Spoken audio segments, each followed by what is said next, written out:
sinon ce soir, bénis cette soirée, prends le contrôle de toutes choses. Au nom de Jésus, Amen. Que Dieu nous bénisse. On peut s'asseoir dans la présence de Dieu et que sa grâce soit avec nous dans le nom puissant de Jésus. Ce soir, nous allons parler du combat pour la moisson des âmes. Le combat pour la moisson des âmes. La Bible dit dans Proverbe 24 au verset 11 ceci: délivre ceux qu'on traîne à la mort, ceux qu'on va égorger, sauve-les. Délivre ceux qu'on traîne à la mort, ceux qu'on va égorger, sauve-les. Alors, ce passage nous montre clairement notre responsabilité envers ceux qui ne connaissent pas Christ. Ce passage nous révèle notre responsabilité, nous qui avons connu Jésus par la grâce de Dieu. Ce passage nous montre notre responsabilité et notre obligation envers ceux qui ne connaissent pas le Seigneur. C'est pourquoi les chrétiens qui pensent que ils sont pas obligés d'évangéliser se trompent. Qui pensent qu'ils sont pas obligés de parler de Jésus ont tort. Parce que nous avons une responsabilité envers ceux qui périssent, envers ceux qui courent tout droit vers la destruction, envers ceux qui ne connaissent pas le Seigneur. Et ce n'est pas une négociation, c'est un ordre, c'est une instruction et c'est un commandement. Il dit délivre ceux qu'on traîne à la mort. Ça veut dire que Dieu nous intime l'ordre. Dieu nous exige de nous lever pour barrer la route à Satan, pour ne pas qu'il conduise les âmes dans le gouffre de la perdition éternelle. Donc, toute personne rachetée, née de nouveau, qui a donné sa vie à Jésus, doit avoir pour objectif principal, doit avoir pour priorité, pas son confort personnel, pas son bien-être, pas sa joie d'abord, mais doit avoir pour priorité de réjouir le cœur de celui qui l'a sauvé, de réjouir le cœur de Dieu. Et il n'y a rien qui réjouit le cœur de Dieu comme des chrétiens qui sont engagés et impliqués résolument dans l'évangélisation, dans les actions pour le salut des âmes. Nous ne devons pas l'oublier. Si nous oublions que nous avons une responsabilité envers ceux qui ne connaissent pas le Seigneur, alors nous avons échoué notre marche avec Dieu, nous avons échoué notre vie chrétienne. La vie chrétienne ne consiste pas seulement à venir dire Seigneur, j'ai donné ma vie à Jésus, maintenant fais-moi grâce, ouvre-moi les portes, bénis-moi. Et aujourd'hui, nous avons des prières égoïstes, nous avons des motivations égoïstes, nous avons des pensées égoïstes, nous avons des intérêts égoïstes. Et ça fait que nous ne pouvons pas nous engager, n'est-ce pas, en ce qui concerne les besoins de Dieu, en ce qui concerne les œuvres de Dieu. Il dit, délivre ceux qu'on traîne à la mort.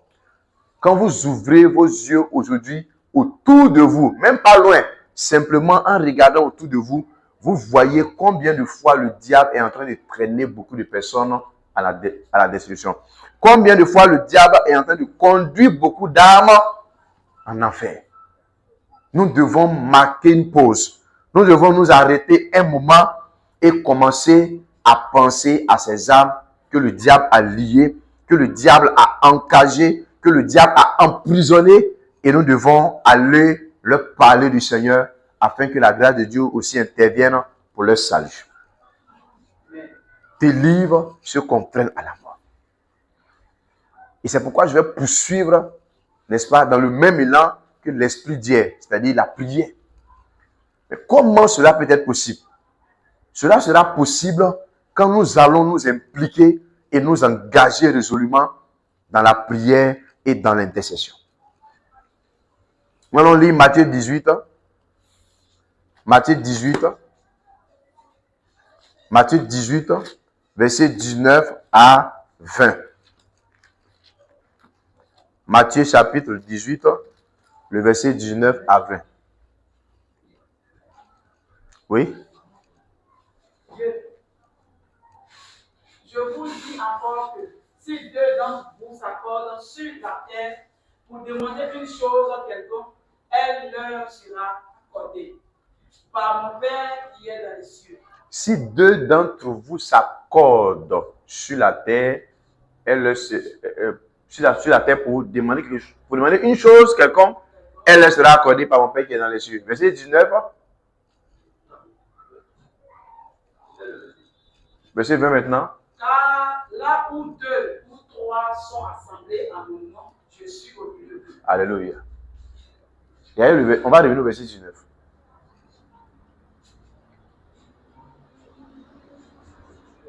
Je vous le dis encore que si 2 d'entre vous s'accordent sur la terre pour demander une chose quelconque. Qu'est-ce que ça veut dire si 2 d'entre vous s'accordent? Souvent, les gens pensent que quand on dit qu'on va, mon frère, accordons-nous pour prier. Et puis ton frère ou ta soeur se joint à toi. Et puis il dit, bon, donne nos yeux de prière. Et tu dis, bon, on va prier pour que Dieu débloque mon arrêt, pour que Dieu ouvre les portes, pour que Dieu attire de grands partenaires, de gros investisseurs. Prions. Et puis lui aussi il vient et dit, ah ok Seigneur, je prie que mon frère et moi nous associons afin que tu interviennes au nom de Jésus. Vous pouvez prier comme ça sans être aussi. Pourquoi? Il dit, si 2 d'entre vous, il n'a pas dit si 2 d'entre vous prient. C'est-à-dire, avant qu'on ne lève la voix pour prier là, mon frère avec qui je vais prier là, est-ce qu'il est d'accord que moi, Dieu m'ouvre les portes par rapport à ce projet? Est-ce que lui, il est d'accord dans son cœur d'abord? C'est pourquoi ne vous associez pas à n'importe qui pour prier concernant certains sujets de prière importants de votre vie. Bon, imaginez un frère qui vit dans l'hypocrisie. Et tu lui dis, frère, je suis sur un marché de 400 millions. On va s'accorder pour prier. Il dit, ok, quel est le sujet de prière? Il dit, bon, le marché de 400 millions, dans une semaine, on va signer le partenariat. Puis il dit, bon, prions. Vous êtes en train de prier, mais est-ce que ton frère là, il est d'accord dans son cœur que toi, tu es le marché? Ce n'est pas le fait de s'associer. Pour dire, bon, j'ai sollicité une soeur et on prie. La soeur que tu as sollicitée pour la prière là, vous priez ensemble, mais est-ce que vous êtes d'accord? C'est-à-dire, est-ce qu'elle est d'accord de tout son cœur et avec sincérité que tu es sur le marché? Parce que si elle s'engage avec toi dans l'hypocrisie, vous priez ensemble, mais vous ne vous êtes pas accordé. En ce moment, il ne peut pas avoir des ossements. C'est pourquoi il dit, il faut que vous vous accordiez d'abord. Ce n'est pas dire, frère, viens, on va prier. Et puis il dit, quel est ton sujet de prière? Je veux me marier. Ok, prions. Le frère arrive. Frère, j'ai un sujet de prière. Est-ce que tu voudrais t'associer à moi pour qu'on prie? Mais pour que ce frère-là s'engage avec toi, il faudrait que ce frère ouvre son cœur avec sincérité pour dire, frère, je suis d'accord, je m'accorde avec toi en esprit. Dans mon cœur, je suis d'accord que tu es sur le marché. Quand vous vous êtes accordé maintenant en esprit, vous êtes un dans le cœur, un en pensée, un par rapport à ce que tu désires en ce moment-là. Puisque toi, il n'y a pas de problème à ton niveau, le frère qui vient se joindre à toi, ou bien les frères et soeurs qui viennent se joindre à toi, quand vous allez commencer à élever la voix, parce que c'est une association de personnes sincères. C'est un rassemblement de personnes sincères. Quand vous allez commencer à élever la voix en ce moment, Dieu va dire quoi? Elle sera quoi? Donc tu peux prier avec un frère, avec des sœurs, sans que la chose ne te soit accordée. Pourquoi? Parce qu'au départ, la base a été faussée. Vous avez prié ensemble, mais est-ce que vous êtes d'accord, vous êtes un en esprit pour que ce projet-là devienne une réalité? C'est pourquoi vous pouvez prier avec des frères, des sœurs, leur prière, vous entendez les paroles, mais l'attitude de leur cœur peut devenir un blocage. Le verset 20, qu'est-ce qu'il dit? Est-ce que vous me comprenez?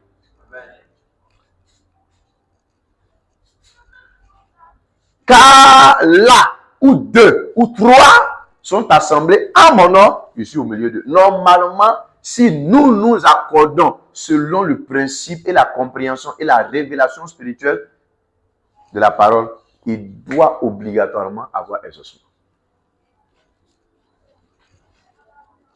Est-ce que vous comprenez ce que je suis en train de dire?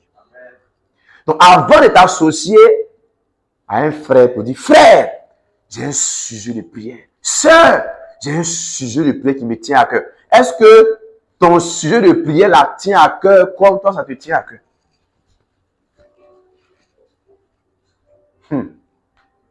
Tu peux avoir un frère, il est chômeur. Et toi, tu viens, tu lui parles d'un projet de 4 milliards. Lui, il est chômeur. Ça ne va même pas sur lui-même. Quand tu le vois même, il est l'incarnation de la misère et de la pauvreté. Et tu dis, frère, vraiment, j'ai un projet. Je veux que toi et moi, on se mette ensemble pour prier. Avant qu'il ne vienne dire prions là, assure-toi qu'il est d'accord dans son cœur pour que toi, tu aies ce marché. Assure-toi qu'il sera aussi content de te voir décrocher ce marché. Mais très souvent, ça vous bloque. Ah non, c'est mon frère, on prie ensemble. C'est mon frère. Quand vous avez prié ensemble, vous avez levé la voix, priez. Mais dans son cœur, là, quand vous faisiez des prières, là, ça ne va pas chez toi. Moi, ici, même pas 500 même pour manger, mais c'est compliqué. Tu as même pas des marchés de 4 milliards. Il faut rester là. Vous avez prié ensemble, mais vous ne vous êtes pas accordé. En ce moment, il ne peut pas avoir des ossements. C'est pourquoi le combat pour le salut des âmes doit être une vision commune. Ça doit être basé sur une vision commune, sur une motivation commune. Est-ce que vous me comprenez? Amen. Donc il faut faire attention. Frère, on va prier pour tel sujet. On va prier pour le salut des âmes. Et puis il vient dire, nous-mêmes, on a déjà prié pour nous, mais notre situation n'est pas du salut des âmes. Bon, prions. Mais ça, c'est dans son cœur qui dit ça, quoi. C'est pourquoi l'état de ton cœur est plus important que les paroles que tu prononces dans tes prières. Quand tu es dans la présence de Dieu. L'état de ton cœur est plus important que les paroles que tu prononces dans tes prières quand tu es dans la présence de Dieu. Tu peux prier, mais les motivations malsaines de ton cœur peuvent bloquer ton accès au trône de grâce. C'est pourquoi la Bible nous demande de nous aimer les uns les autres. Pas seulement du bout des lèvres, mais de nous aimer du plus profond de notre cœur. Parce qu'à tout moment, tu ne sais pas ce que ton frère peut venir t'apporter comme projet pour dire, frère, accompagne-moi. Frère, soutiens-moi en prière. Vous devez vous unir d'abord en esprit. Car là où 2 ou 3 sont assemblés en mon nom, je suis comment? Je suis comment? Je suis au milieu d'eux. Le problème n'est pas la présence de Dieu. Le problème, c'est l'association de ces personnes qui sont en train de prier pour ce sujet. Faites attention avec qui vous vous associez. Avec qui vous vous associez. Ecclésiaste 4, verset 9, on va découvrir quelque chose d'important. Qu'est-ce qu'il dit? Il dit, 2 valent mieux que 1. Parce que quoi? Parce qu'il retire un bon salaire. De quoi? De leur travail. 2 valent mieux que 1. Le Seigneur sait que seul, on peut accomplir certaines choses. Mais il y a 2 et il y a plusieurs, nous pouvons accomplir le maximum. C'est un principe que Dieu a établi. Pourquoi?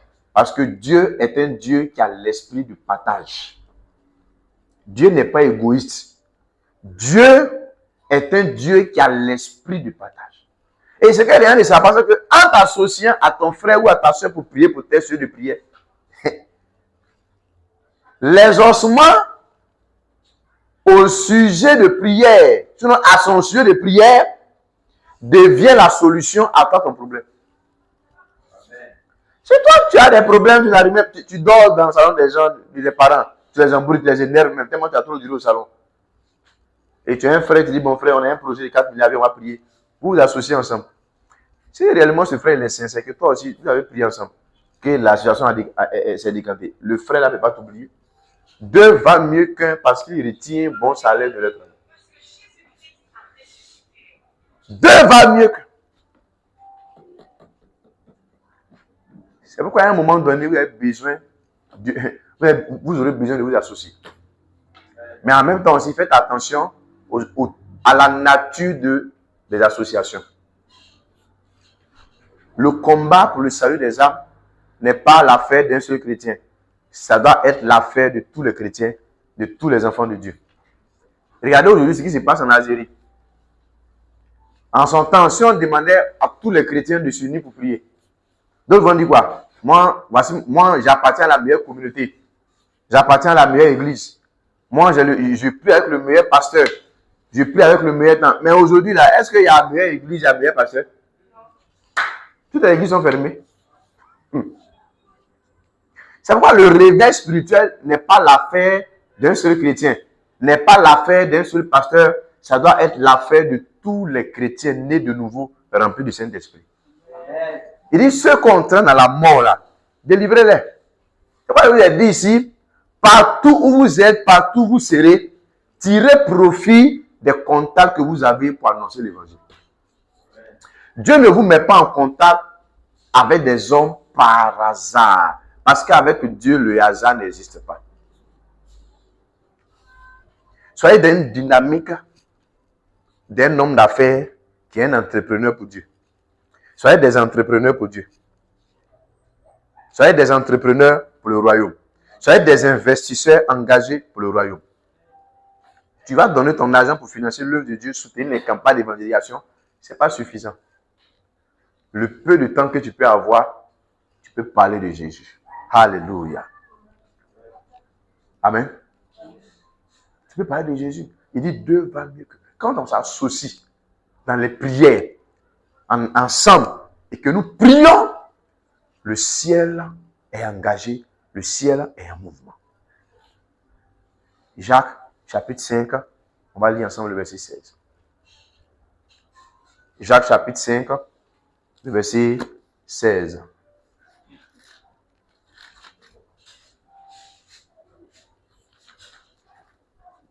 Amen. Amen. Confessez donc vos péchés les uns aux autres et priez les uns pour les autres afin que vous soyez guéris. Confessez donc vos péchés les uns aux autres et priez les uns pour les autres afin que vous soyez guéris. Vous voyez ici ce que Dieu demande? Nous sommes obligés de vivre en communauté. C'est pourquoi chacun est obligé de préparer son cœur pour qu'il soit dans un bon état. Aujourd'hui, combien de personnes à qui ils ont confié des secrets qui sont devenus des sujets d'actualité? Amen. Ouais. Ton frère a une faiblesse, il est venu te voir pour dire, hé, mon frère, je sais pas mon problème là, vraiment ça me fatigue. Il y a fait des femmes là, hé, frère. Et puis en face, tu dis, oh frère, ça va aller. Et quand tu quittes à côté de lui, tu vas voir les autres frères, les autres soeurs, tu dis, il y a tel frère là. Il est là, il fait le malin à l'église. Oh, c'est un impudique qui est là. Amen. Or, la Bible dit quoi? Il faut confesser vos péchés les uns aux autres et prier les uns pour les autres. Afin que vous soyez guéris. Chacun de nous, à un certain niveau, est malade. Ce ne sont pas tous les malades qui sont couchés à l'hôpital. Hein? Il y a beaucoup de malades ambulants. Le type ou bien le frère, la soeur, son problème, ça peut être l'alcool. Elle vient te voir bien, vient te voir, frère, vraiment, est-ce qu'on peut prier ensemble? Oh, il n'y a pas de problème. Dans ton cœur, tu dis, voilà, toi, tu es là, tu es là, tu as donné à l'alcool, tu vas mourir, tu vas comprendre. Non. Il peut arriver que ton frère vienne te voir pour te confier un sujet de prière. Il faut l'accueillir avec amour. Il faut l'accueillir avec joie. Il ne faut pas exposer sa vie. Si tu exposes la vie d'un frère, quelqu'un va exposer ta vie demain. Amen. Et il dit, la prière fervente du juste, à quoi? À une grande efficacité.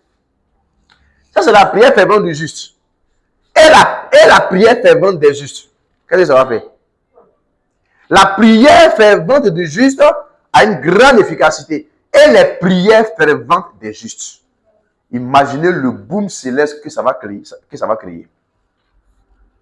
Vous savez, quand on prie, on accepte de collaborer avec le ciel pour la manifestation du plan de Dieu sur la terre. Quand nous prions, nous collaborons avec la puissance de Dieu pour qu'elle manifeste l'agenda divin sur la terre à travers nous. Nous sommes des instruments de la manifestation de la gloire de Dieu. Dieu veut se manifester, mais il cherche des instruments. Il cherche des hommes, des femmes disposés et disponibles. Imaginez ce que nous pouvons faire ensemble. Si nous sommes d'accord pour prier pour que le réveil arrive. Le réveil. Et vous savez, quand il y a le véritable réveil, il y a des choses qu'on n'a pas besoin de demander aux chrétiens de faire. C'est-à-dire, tu écoutes simplement la parole et il y a des choses qu'on ne te demande pas de faire et la transformation même arrive, elle se manifeste. La prière fervente du juste a une grande efficacité. Donc, imaginez les prières ferventes des justes. Les prières ferventes de deux personnes qui se mettent ensemble d'un commun accord pour dire, frère, c'est de tout mon cœur que je m'associe à toi, que je me joins à toi. Je suis d'accord que tu aies ce marché, que tu décroches ce travail. Prions ensemble. Et tu pries de tout ton cœur comme si c'était ton jeu de prière. L'exaucement va arriver. Ça s'appelle la prière d'accord. Mais malheureusement, les gens sont tellement remplis d'hypocrisie et de jalousie aujourd'hui que les chrétiens même sont à l'église, ils ont peur de se confier à leurs frères et à leurs sœurs. Alors que nous avons reçu, la Bible dit que nous n'avons pas reçu un esprit de timidité, mais un esprit d'amour, de sagesse et de force. Dans le monde, c'est chacun pour soi. À l'église encore, chacun pour soi. C'est compliqué. C'est-à-dire que les mêmes attitudes du monde, les mêmes habitudes du monde là, on vient à l'église et on vient avec ça. Ça ne doit pas être le cas. Gloire au Seigneur. Amen. Gloire au Seigneur. Parce que la Bible dit dans 1 Timothée 2, 3 à 4 que Dieu veut que tous les hommes soient sauvés. 1 Timothée 2, verset 3 à 4. Dieu veut que tout le monde soit sauvé. C'est le cœur de Dieu qui est là. Dieu désire, cela est bon et agréable devant Dieu, notre Sauveur. Verset 4. Qui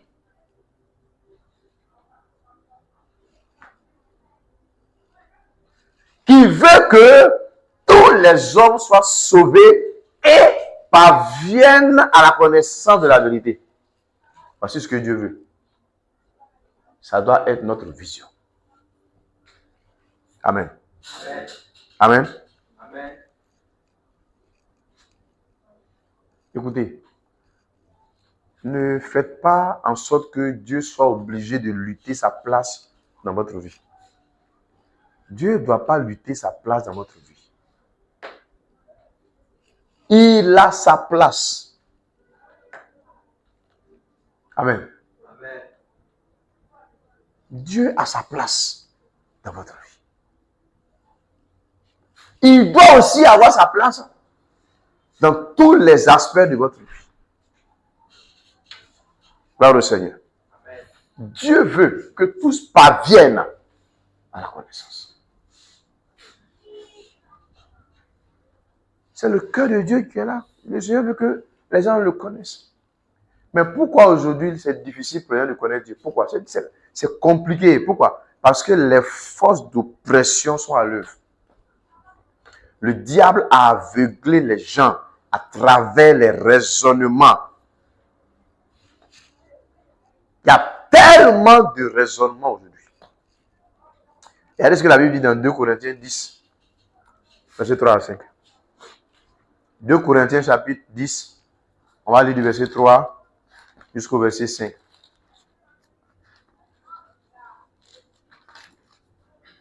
« 2 Corinthiens chapitre 10, verset 3 à 5. D'abord, il dit, si nous marchons dans la chair, nous ne combattons pas selon la chair. C'est pourquoi tu ne peux pas aller saisir le cou de quelqu'un pour dire, hey, toi là, allons à l'église. Toi là, si ce dimanche, tu ne vas pas à l'église, je vais te chicoter. C'est vrai, on marche dans la chair, mais on ne combat pas selon la chair. Si c'était un combat selon la chair, là, chaque dimanche, tu partais voir l'argent amené, puis tu prends un papier pour dire, je suis venu convoquer tous mes voisins. Comme s'ils n'ont pas venu au culte là, descendez pour les chicoter. Il n'a pas ce droit. Amen. Parce qu'il dit quoi? Nous ne combattons pas selon la. Nous ne combattons pas selon la. C'est pas un combat de la chair. C'est pas un combat de la chair. Amen. C'est pas un combat qui se fait dans la chair. C'est pas selon la chair. Le combat pour le salut des âmes n'est pas un combat physique. C'est un combat qui est spirituel. Même le combat pour que tu réussisses, il n'est pas d'abord physique. Il est d'abord spirituel. Vous allez voir, par exemple, il y a des gens, vous les voyez, ils sont en bonne santé, mais mentalement, ils sont emprisonnés. Il y a des gens qui sont incapables de s'asseoir pour réfléchir de manière productive. Il y a des gens qui ne peuvent pas réfléchir comme ça. Leur fertilité mentale est endommagée. Ils sont incapables de s'asseoir, concevoir un projet, planifier correctement. Ils sont incapables. Parce que leur capacité mentale a été atteinte. Ça aussi, c'est un combat. Alléluia. Mais gloire à Dieu pour la présence du Saint-Esprit. Gloire à Dieu pour la présence du Saint-Esprit. Qu'est-ce que le verset 4 dit? Puisque ce n'est pas un combat qui se passe dans la chair, la Bible va dire que car les armes avec lesquelles nous combattons ne sont pas, c'est-à-dire que ces armes ne sont pas physiques. Ce ne sont pas des armes charnelles. Je vous ai toujours dit que vous ne pouvez pas utiliser les méthodes humaines pour accomplir le plan de Dieu. Aucune méthode humaine ne peut accomplir la vision de Dieu, ne peut accomplir le but de Dieu dans votre vie. Ce n'est pas possible. Amen. Ce n'est pas possible. Mais elles sont puissantes par la vertu de Dieu, par l'intervention, par l'action du Saint-Esprit, par l'implication du Saint-Esprit pour renverser des forteresses. La forteresse de l'alcool dans ta vie engage la puissance du Saint-Esprit. Elle va s'écrouler au nom de Jésus.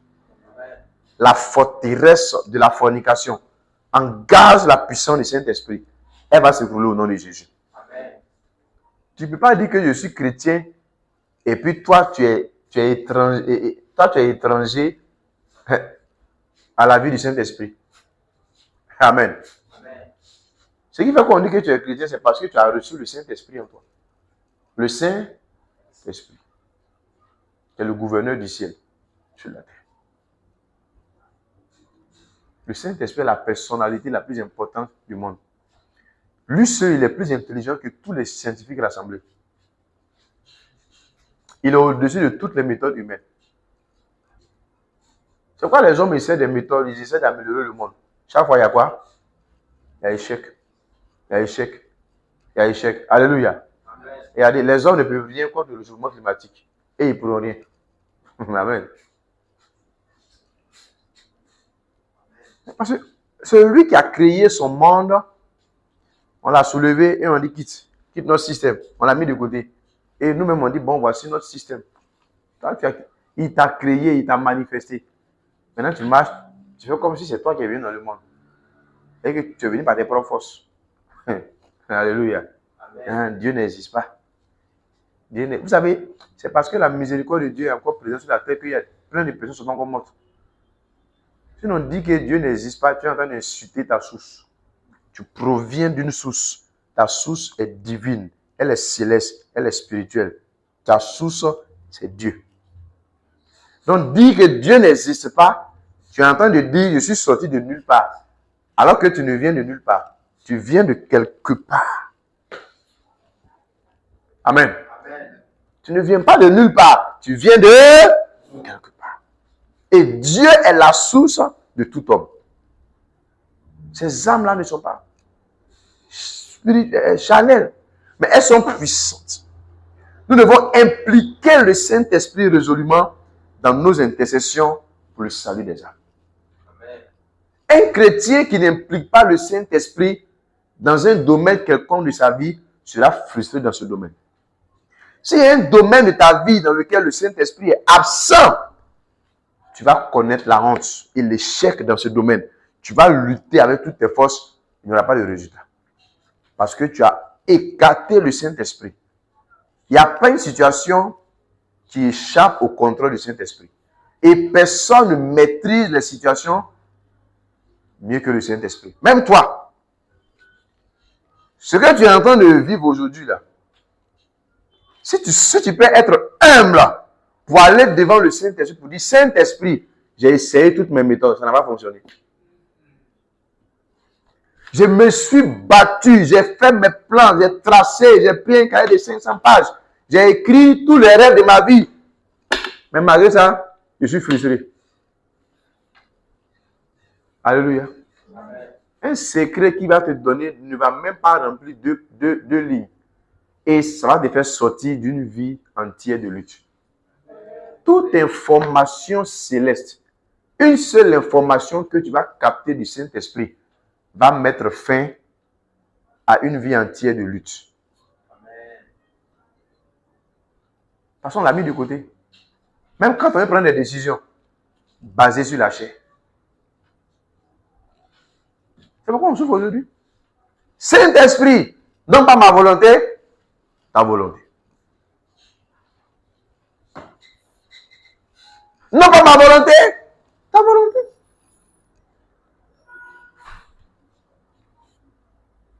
Amen. Amen. Non pas ma volonté, mais ta volonté. Le combat pour le salut des âmes, ce n'est pas physique. Il faut des guerriers de l'intercession. Il faut des guerriers de la prière. Pas des gens qui vont venir prier 1 heure, 50 minutes pour leur projet, 10 minutes pour le salut des âmes. Vous parlez quelque part. C'est une prière égoïste. Amen.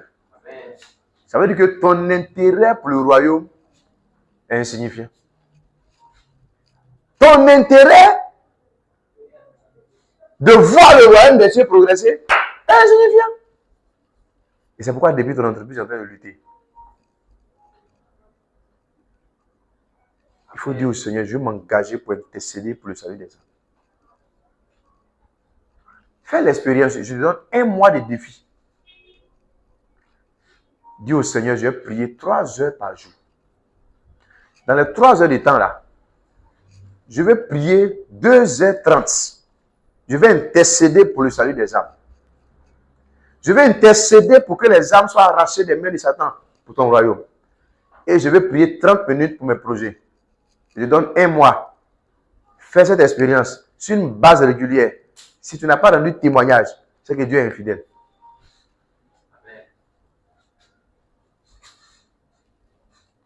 Inverse les choses. Quand j'entends un chrétien, non, là j'ai prié. Ah, j'ai prié. Tu as prié combien de temps? J'ai prié 3 heures de temps. Tu as prié pendant combien de temps pour le royaume? D'autres même là, c'est quand ils se lèvent, même là, Seigneur, merci pour ta grâce, prends le contrôle de la journée, sauve les âmes au nom de Jésus. Amen. Est-ce que vous pensez qu'une intercession de 1 minute peut arracher quelqu'un qui est pédé entre les mains de Satan? Vous pensez que prière de 1 minute peut arracher une lesbienne des mains de Satan? C'est un combat riche. Il faut des prières violentes, des prières stratégiques, des prières agressives, des prières violentes, des prières fortes, des prières soutenues, des prières qui partent de ton cœur, pas des prières qui sortent de ta bouche. Il y a une différence entre la prière qui part du cœur et la prière qui sort de la bouche. La prière qui sort de la bouche ne peut pas produire d'effet, mais la prière qui part de ton cœur ne peut jamais rater sa cible. Alléluia. Pendant que tu es engagé à intercéder pour le salut des âmes là, quelle est la flamme qui brûle dans ton cœur? Est-ce que tu veux que cette lesbienne abandonne le lesbianisme? Est-ce que tu veux que ton frère là, il abandonne l'alcool? Est-ce que tu veux que telle personne arrête de battre sa femme? Est-ce que tu veux que telle personne, tu veux que ce foyer soit réconcilié? Est-ce que ça te tient à cœur? est-ce que le sujet pour lequel tu pries là, il est enraciné dans ton cœur? S'il n'est pas enraciné dans ton cœur et qu'il te passe seulement par la tête, il n'y aura pas d'exaucement. Pendant que tu vas prier, Dieu va aller au-delà de tes paroles. Qu'est-ce qu'il va faire? Il va aller atteindre ton cœur. Amen. Amen. Dieu va aller au-delà de tes paroles. Il va voir quelles sont les motivations de ton cœur. Tes parents ne connaissent pas le Seigneur. Oh, la Bible dit quoi? Acte 16, 31. Crois au Seigneur Jésus et tu seras sauvé, toi et toute ta famille. Après ton salut, le salut de tes parents doit être ton combat. Pendant que tu intercèdes, tu dis, oh Dieu, de tout mon cœur, je veux voir tel se sauver. Seigneur, regarde comment le diable a lié dans la cigarette. Seigneur, le diable a lié dans l'alcool. Je prie pour son âme. J'intercède pour sa conversion. Oh Dieu, sauve la personne. Mais toi, tu pries 1 heure. 59 minutes pour tes projets. 59 minutes pour ton concours. 59 minutes pour avoir du travail. 1 minute pour le salut des âmes. Et tu dis, au nom de Jésus, Amen. Tu n'es pas exaucé. Les âmes ne sont pas sauvées. Tu n'es pas exaucé. Tu es dans l'insatisfaction. Délivre ceux qu'on traîne à la mort. Ceux qu'on va égorger, sauve-les. Ceux qu'on va égorger, Proverbe 24, verset 11. C'est notre mandat. Mais regardez aujourd'hui comment l'église se bat plus. Regardez comment les chrétiens courent après les bénédictions. Gloire au Seigneur. Amen. Aujourd'hui, même les témoignages de conversion sont rares. Peut-être même ça n'existe même plus dans les églises. Il n'y a plus de témoignages de conversion. En son temps, tu as envoyé un frère qui a pris un micro pour dire, je trompais ma femme. Je n'avais pas compris l'évangile. Mon problème était la masturbation. J'étais un voleur. J'étais un drogué. J'étais lesbienne. Mais quand j'ai rencontré Christ, ma vie a changé. Et quand il y a des témoins comme ça, on va se répéter, on va dire, oh, Jésus, Jésus, Jésus, Jésus. Oh, Jésus, tu es bon. Mais aujourd'hui, quand il y a des témoins comme ça, les frères sont assis et puis il dit quoi? On est témoin, lui, il vient, il bavade. Témoin. C'est ça, il avait témoin. Il était prostitué, maintenant. D'accord. Ok. Genre, avant, il buvait, maintenant, il ne boit plus. Avant, je ne sais pas, mais il s'est vu. C'est ça qui est témoignage là. Ok. On dit, bon, on va montrer le frère temps. Quand lui vient maintenant. Par la grâce de Dieu, je viens de décocher un marché de 400 millions. Tu vois l'église. Jésus, Jésus, Jésus, Jésus, Jésus, Jésus.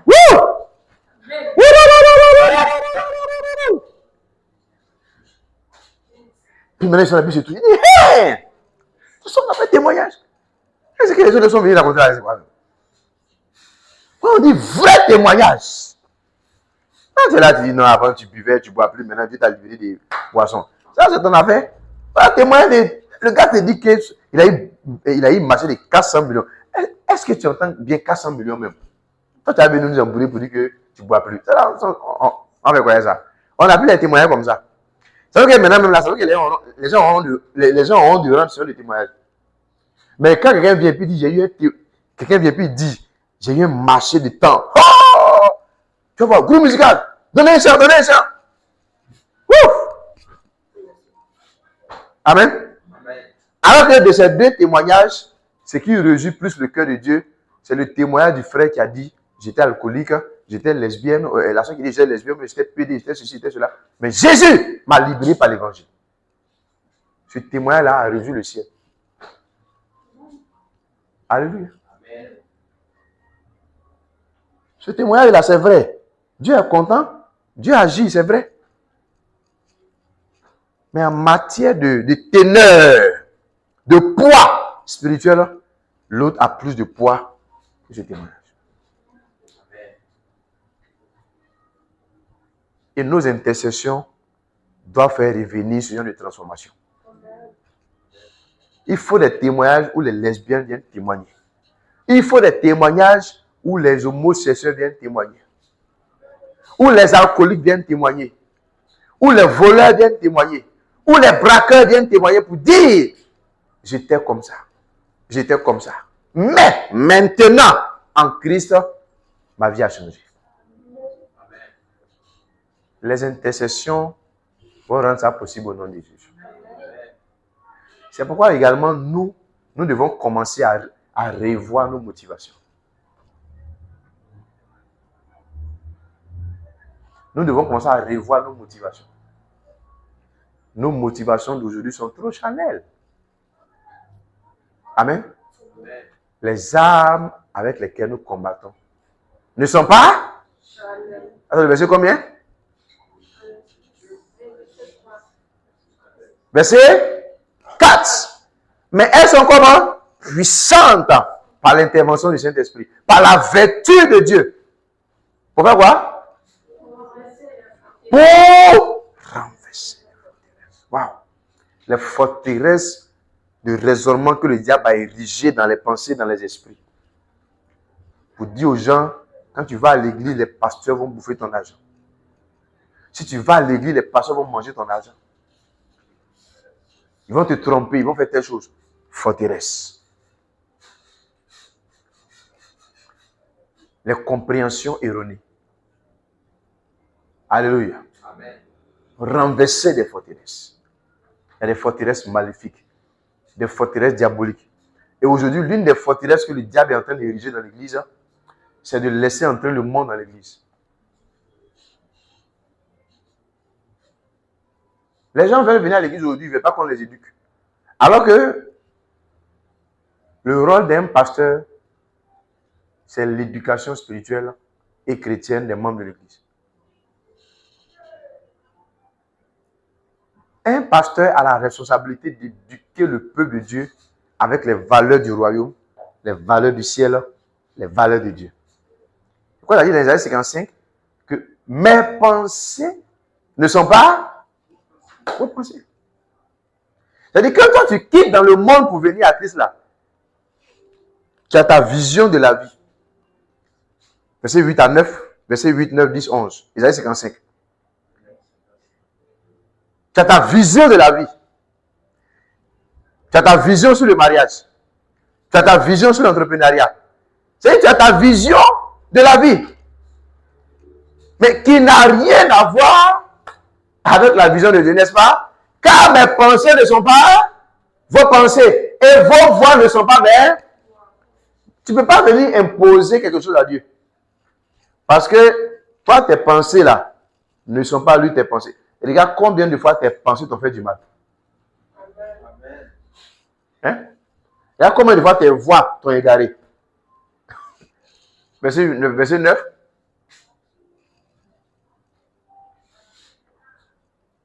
Autant les cieux sont élevés au-dessus de la terre, autant mes voix sont élevées au-dessus de vos. Et mes pensées sont au-dessus de vos. Aïe! Si tu veux devenir un chrétien de haut vol, commence à connecter ton cerveau aux pensées de Dieu. Si tu veux être un homme d'exploit surnaturel, commence à connecter ton cerveau aux idées de Dieu, aux pensées de Dieu, aux voix de Dieu. Commence à dire au Seigneur, enseigne-moi tes pensées, communique-moi tes pensées, transmets-moi tes pensées et révèle-moi tes voix. Toute voix que Dieu te montre garantit ta sécurité. Toute voix que Dieu te montre garantit ta paix. C'est pourquoi avant de chercher l'argent, il faut dire Seigneur, montre-moi la voie par laquelle l'argent va venir. Quand Dieu t'a dit, je fais de toi un homme grand, un homme puissant, tu n'as pas prié pour dire Seigneur, rends-moi puissant. Il faut dire Seigneur, montre-moi la voie par laquelle je vais devenir ce que tu as promis. Alléluia. Autant les cieux sont élevés au-dessus de la terre. Mais ils sont au-dessus de vos pensées. Mes voix sont au-dessus de vos voix. Verset 11. Qu'est-ce que le verset 11 dit? Est-ce que tu es béni ce soir? Amen. Ainsi en est-il de ma parole. Est-ce qu'on a lu le verset 10? Disons le verset 10.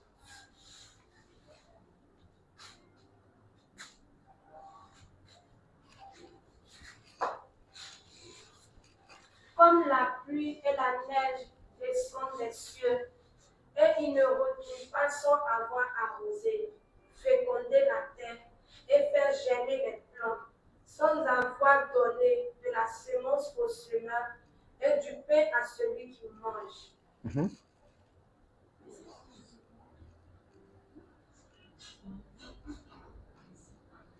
Ainsi en est-il de ma parole qui sort de ma bouche. Elle ne retourne point à moi sans effet, sans avoir exécuté ma volonté et accompli mes desseins. La volonté de Dieu et ses desseins pour ta vie sont cachés dans quoi? Dans sa parole. Ma parole. Amen. Amen. La parole contient sa volonté, ses desseins pour ta vie. Amen. Tu cherches la volonté de Dieu dans les journaux. Tu cherches le plan de Dieu sur Facebook. Amen. Amen. Quand on vous demande de lire la parole, de vous familiariser à la parole, chaque fois que tu lis la parole, tu frottes ton petit cerveau au grand cerveau de Dieu. Et ça va l'affûter. Ton cerveau sera affûté. Tu seras doté d'une capacité et d'une intelligence surnaturelle. Amen. Ainsi en est-il de ma parole qui sort de ma bouche, elle ne retourne point à moi sans effet, sans avoir exécuté ma volonté et accompli mes desseins. Tout ce qui vient de Dieu produit des résultats. Tout ce qui sort de Dieu produit des résultats. C'est pourquoi assure-toi que la voie dans laquelle tu es, c'est parce que Dieu t'y a conduit. Amen. Le Dieu avec lequel on marche est un Dieu de signes et de prodiges. Tu ne peux pas lui obéir sans qu'il ne se manifeste. Ton obéissance déclenche sa manifestation dans ta vie. Ton obéissance à Dieu, ton obéissance à la voix de Dieu déclenche sa manifestation dans ta vie.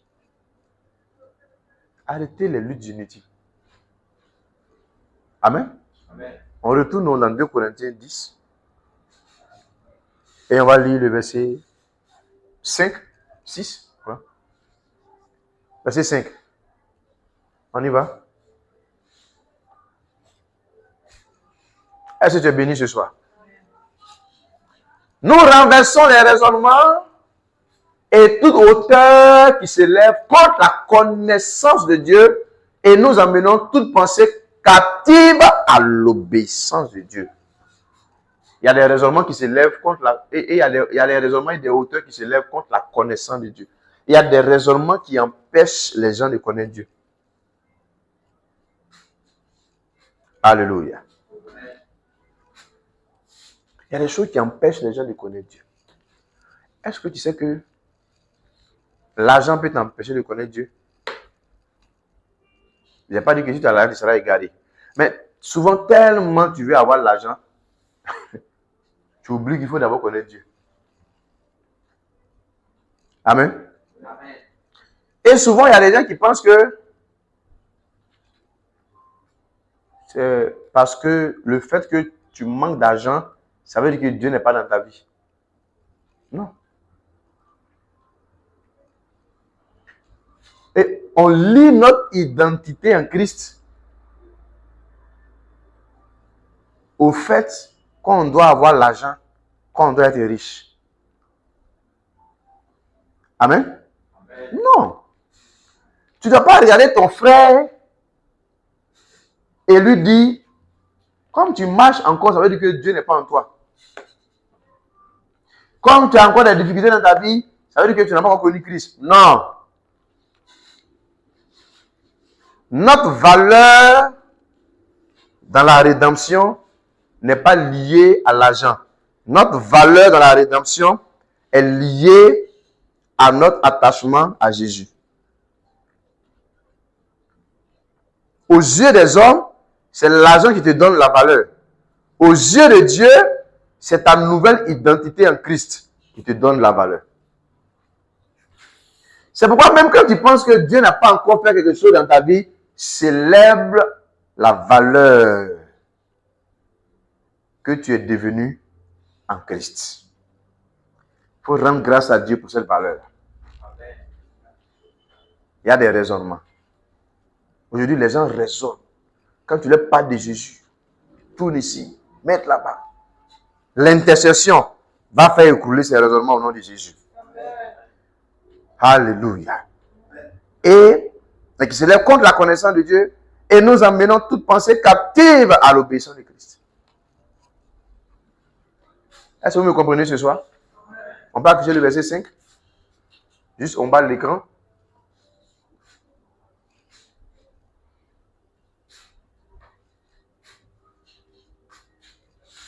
Nous renversons les raisonnements et toute hauteur qui s'élève contre la connaissance de Dieu et nous emmenons toute pensée captive à l'obéissance de Christ. Il y a beaucoup de pensées qui sont emprisonnées aujourd'hui.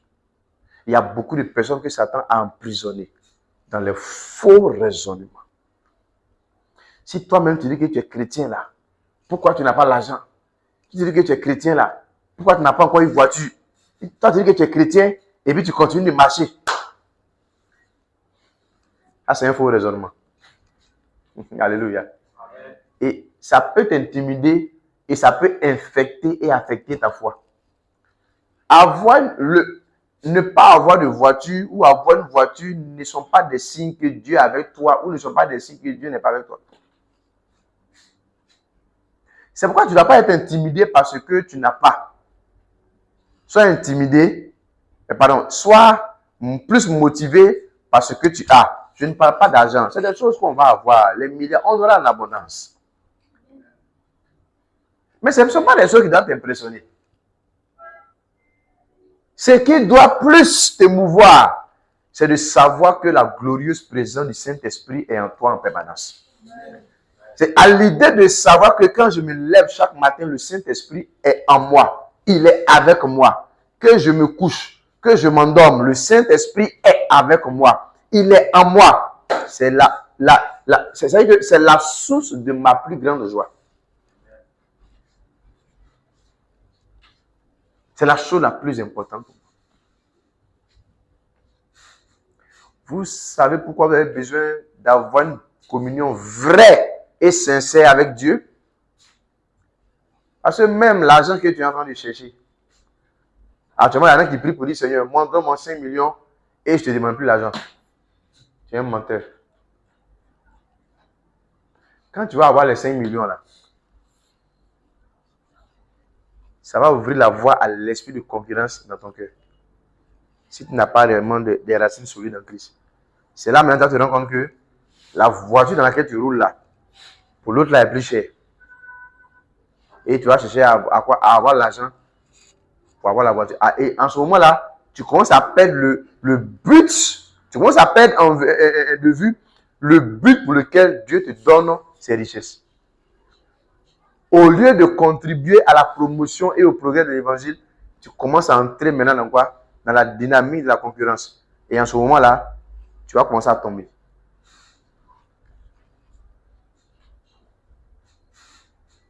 C'est quoi? Tu dois avoir une communion vraie et sincère avec Dieu. Pour ne pas que ton cœur s'attache au matériel que tu es en train de chercher. Si tu attends quelque chose de Dieu qui ne s'est pas encore arrivé, il n'y a aucune raison que tu te décourages. Amen. Amen. Parce que de toutes les façons, tu n'as encore rien perdu. C'est lorsque tu perds Dieu que tu as évidemment tout perdu. Tous tes amis peuvent te quitter. Mais si le Saint-Esprit te quitte, tu es le plus malheureux des hommes. Tu peux perdre un gros contrat. C'est rien. Mais si tu perds le Saint-Esprit, toi-même tu es perdu. C'est quoi dans tout ce que tu fais, assure-toi que tu ne perds pas Dieu. Assure-toi que la présence de Dieu ne quitte jamais. Veille sur la présence de Dieu en toi plus que toute autre chose. Garde ton cœur plus que toute autre chose. Veille sur ta vie plus que toute autre chose. Veille sur ta relation avec le Saint-Esprit plus que toute autre chose. C'est pourquoi vous ne devez pas vous valoriser selon vos rangs sociaux. Vous ne devez pas vous valoriser selon vos statuts sociaux. Non, valorisez-vous sur la base de ce que Dieu a fait en vous. Quand je vois mon frère, c'est un enfant de Dieu. Quand je vois ma soeur, c'est un enfant de Dieu. Peu importe là où il vit, peu importe là où il est, c'est un enfant de Dieu. Parce que je n'oublie pas que la vie est une question d'étapes et de processus. Écoutez, nous marchons avec le Dieu de la vitesse qui croit au processus. Dis ça à ton voisin. Dis ça encore. Nous marchons avec le Dieu de la vitesse qui croit au processus. Que Dieu nous bénisse. Que sa grâce nous aide. Qu'il nous soutienne et qu'il nous aide à aller de l'avant au nom de Jésus. Tenons-nous debout et acclamons la présence du glorieux Saint-Esprit.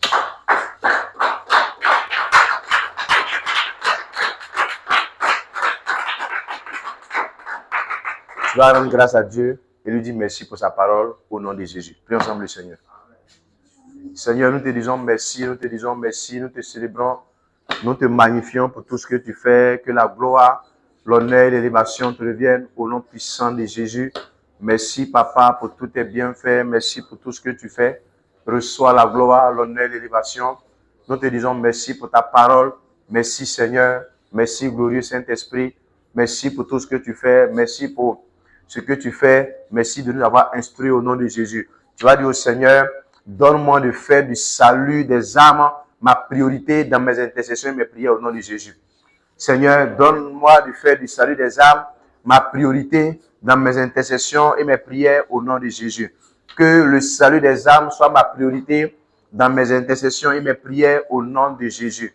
Aide-moi, Seigneur, dans le nom puissant de Jésus. Aide-moi, Seigneur, à faire du salut des âmes ma priorité dans mes intercessions et mes prières. Que la gloire, l'honneur et l'élévation te reviennent au nom puissant de Jésus. Seigneur, aide-nous au nom de Jésus. Manderebo sheketebre le katorobo shilo kanta mama yandere le katorobo shilo manlot kanta mama yandere. Saint-Esprit, aide-nous à faire du salut des âmes notre priorité dans nos intercessions au nom puissant de Jésus. Merci Seigneur parce que tu le fais. Que la gloire te revienne au nom de Jésus. Amen. On peut acclamer le Seigneur et on s'assoit dans la glorieuse présence du Saint-Esprit. Que Dieu nous bénisse et que sa grâce soit avec nous au nom puissant de Jésus. Amen.